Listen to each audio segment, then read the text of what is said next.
మీరు నచ్చిన మెచ్చిన డ్రెస్ మీ ముంగిటకే వెంటనే ఆన్లైన్ లో కొలతలిచ్చేయండి. అదెలాగో తెలుసుకోవాలని ఉందా? పూర్తి వివరాలకు చదవండి సాక్షి దినపత్రిక. ఈ హోం మంత్రి అనితా మేడం కు ఏమైంది? ఒక్కోసారి ఒక్కో మాట మాట్లాడుతుంది, తర్వాత లేదు లేదు కాదు కాదు అని చెప్పి మళ్ళీ మాట మాట్లాడుతుంది. అంటే ఆమె ఏది చెప్పినా జనం గుడ్డిగా వింటారానా, లేకపోతే ఎవ్వరికి ఏం తెలియదనా? ఇంతకు ఒకసారి ఆమె ఏం మాట్లాడిందో వినుండ్రి. ఈ రోజులు మైక్ పెడతారో చూసుకుని దానికి ఒక 100 రూపీస్, హైట్ ని బట్టి height above 3 feet to 6 feet అనుకోండి, దానికి ఏంటంటే ఈకో ఫ్రెండ్లీ 350 రూపీస్.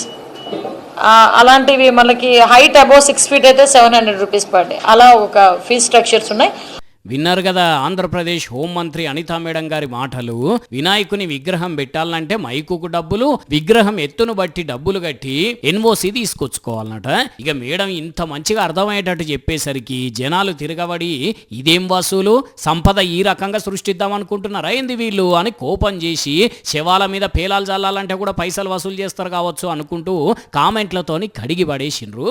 బీజేపీకి చెందిన ఆమె ఇట్లా అంటున్నది అంటే ఇక జనాలు ఏ రేంజ్లో తిరగబడ్డారో ఒక్కసారి ఆలోచన చేయండి. అందుకే దెబ్బకు మళ్ళా మాట మార్చి ఏమన్నదైనండి అనిత మేడము, ఇమ్మీడియట్ గా ఆపండి, ఎవరు కూడా రూపాయి కూడా కలెక్ట్ చేయొద్దు. ఇమ్మీడియట్ గా ఆపండి, ఎవరు కూడా రూపాయి కూడా కలెక్ట్ చేయొద్దు. ఇదేంది మేడం, ఇది మీరే కదా డబ్బులు కట్టాలన్నది, మళ్ళా ఇప్పుడేమో ఇట్లా అంటారు.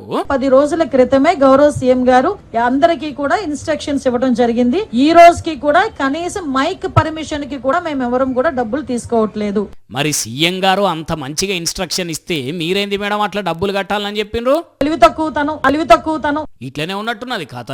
అయినా గాయంతో చూసుకోకుండా ఎట్లా చదువుతారు మేడం మీరు? అన్నట్టు మీరు పైసలు వసూలు చేయాలని తెచ్చిన జీవో కూడా చంద్రబాబు తెచ్చిందనట కదా. అయినా మంచిగానే కవర్ చేస్తున్నారు అంటే మీరు రాజకీయ నాయకురాలే కాదు, మంచి మహానటి కూడా అని అనుకుంటున్నారు కొందరు పబ్లిక్. మొత్తానికి ఇట్లా వినాయకుని విగ్రహం కోసం డబ్బులు వసూలు చేయాలని చెప్పి అడ్డంగా బుక్ అయింది అంతా మేడం. కానీ పాపం మొన్న కూడా అట్లనే నేను లాఠీ పట్టుకొని రోడ్డు మీదకి పోయి డ్యూటీ చేయాలన్నా అన్నప్పుడు జనాలు కోపం చేసిండ్రు. ఇప్పుడు ఇట్లా కోపం చేయబట్టే మరి అనితా మేడంకి అంతగా కలిసి వస్తలేదు కావచ్చు ఎందుకు ఈ నడుమ.